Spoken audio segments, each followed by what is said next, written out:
প্রিয় দর্শক, আমি সাদ্দাম হোসেন মিদ্দে আপনারা দেখছেন নতুন সকাল এবং আপনাদের দেখাচ্ছি পূর্ব মেদিনীপুর জেলার অন্যতম পর্যটন কেন্দ্র সমুদ্র সৈকত, দীঘা সমুদ্র সৈকত। এই দীঘার প্রশাসনিক কাঠামো এবং রাজনৈতিক যে শ্রেণীবিন্যাস সম্পর্কে আমি একটু আপনাদের জানাবো এবং ভূগোল জানানোর চেষ্টা করব। আপনারা জানেন, অনেকে দীঘা নামেই চেনেন, কিন্তু দীঘাটা আসলে রামনগর বিধানসভার অন্তর্গত এবং রামনগরের যিনি বিধায়ক তিনি অখিল গিরি। এই অখিল গিরি যিনি পশ্চিমবঙ্গ সরকারের মৎস্যমন্ত্রী ছিলেন, এক বন আধিকারিকের সঙ্গে, মহিলা বন আধিকারিকের সঙ্গে বিতর্কে জড়ানোর কারণে তাকে নির্দেশ দেওয়া হয়েছিল পদত্যাগের জন্য এবং তিনি পদত্যাগ করে বর্তমানে শুধুমাত্র বিধায়ক, তিনি আর মন্ত্রী নন।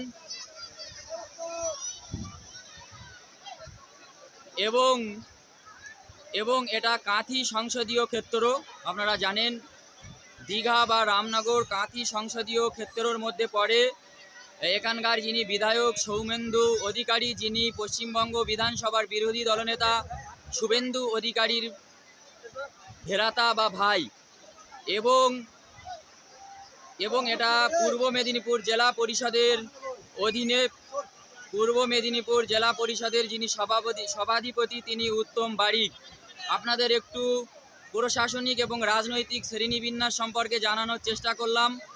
এবারে একটু আসি ভূগোলের কথায়। আপনারা যারা পাঠ্য বইতে পড়েছেন বঙ্গোপসাগর, সেই বঙ্গোপসাগরের উপকূলই হচ্ছে আসলে দীঘা। পৃথিবীর অন্যতম বৃহৎ উপসাগর বঙ্গোপসাগর। সেই বঙ্গোপসাগরের আসলে সৈকতই হচ্ছে দীঘা। পশ্চিমবঙ্গ সরকারের পক্ষ থেকে একেবারে অত্যন্ত সুন্দর করে সাজিয়ে দেওয়া হয়েছে, একেবারে সাজানো রাঙানো দীঘা। জলপথ পরিবহন দপ্তরের পক্ষ থেকে এবং গণপূর্ত দপ্তরের পক্ষ থেকে দীঘাটাকে একেবারে অত্যন্ত সুন্দর করে আলো দিয়ে এবং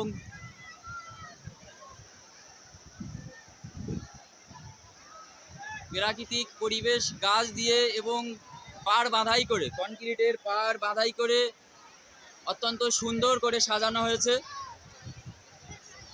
অন্যতম পর্যটন কেন্দ্র হিসেবে পশ্চিমবঙ্গ সরকার এটাকে গড়ে তুলেছে এবং এখানকার উন্নয়নের জন্য আলাদা করে দীঘা শঙ্করপুর উন্নয়ন পরিষদ গঠন করা হয়েছে। আপনাদের রাজনৈতিক এবং প্রশাসনিক শ্রেণীবিন্যাসের পাশাপাশি একটু ভূগোল জানালাম আপনাদেরকে। আপনারা অনেকেই দীঘায় আসেন, কিন্তু দীঘার ভূগোল জানেন না, দীঘার রাজনৈতিক এবং প্রশাসনিক শ্রেণী বিভাগ যারা জানতেন না, তাদের জন্য নতুন সকালের এই বিশেষ প্রতিবেদন। এবং আপনারা দেখতে পাচ্ছেন একটা ওয়াচ টাওয়ার। এই ওয়াচ টাওয়ার থেকে যারা বিপর্যয় মোকাবিলা বাহিনী এবং পুলিশের কর্মকর্তারা এখান থেকে নজরদারি চালান। আবহাওয়া দপ্তর যখন কোনো বিপদ সংকেত দেয়, সমুদ্র নামতে যখন নিষেধাজ্ঞা জারি করে, তখন তারা এখান থেকে পর্যটকদের সরিয়ে দেওয়ার জন্য বাঁশি বাজান, সমুদ্র থেকে দ্রুত উঠে আসতে অনুরোধ করেন, নির্দেশনা প্রদান করেন। এবং আপনারা আরও জানবেন যে আরও একটা ভূগোল জানাই, রাজনৈতিক ভূগোল। সেটা হচ্ছে পশ্চিমবঙ্গের অন্যতম প্রতিবেশী দেশ অন্যতম প্রতিবেশী রাজ্য, নিকটতম প্রতিবেশী রাজ্য ওড়িশা, যার রাজধানী ভুবনেশ্বর এবং যার রাজ্য ভাষা ওড়িয়া। একেবারে এখান থেকে কার্যত বলা চলে ঢিল ছোড়া দূরত্ব। আমি যে দিকটাতে ক্যামেরা ধরে আছি এদিকটাতেই সেই ওড়িশা রাজ্য। এবং এই যে পূর্ব মেদিনীপুর জেলায় আমরা অবস্থান করছি, এবং এই যে পূর্ব মেদিনীপুর জেলায় যে অবস্থান এই দীঘার, সেই জেলা সম্পর্কে একটু জানাই। এই জেলার একদিকে রয়েছে পশ্চিম মেদিনীপুর এবং অপর দিকে রয়েছে দক্ষিণ 24 পরগনা, আর একদিকে রয়েছে হাওড়া।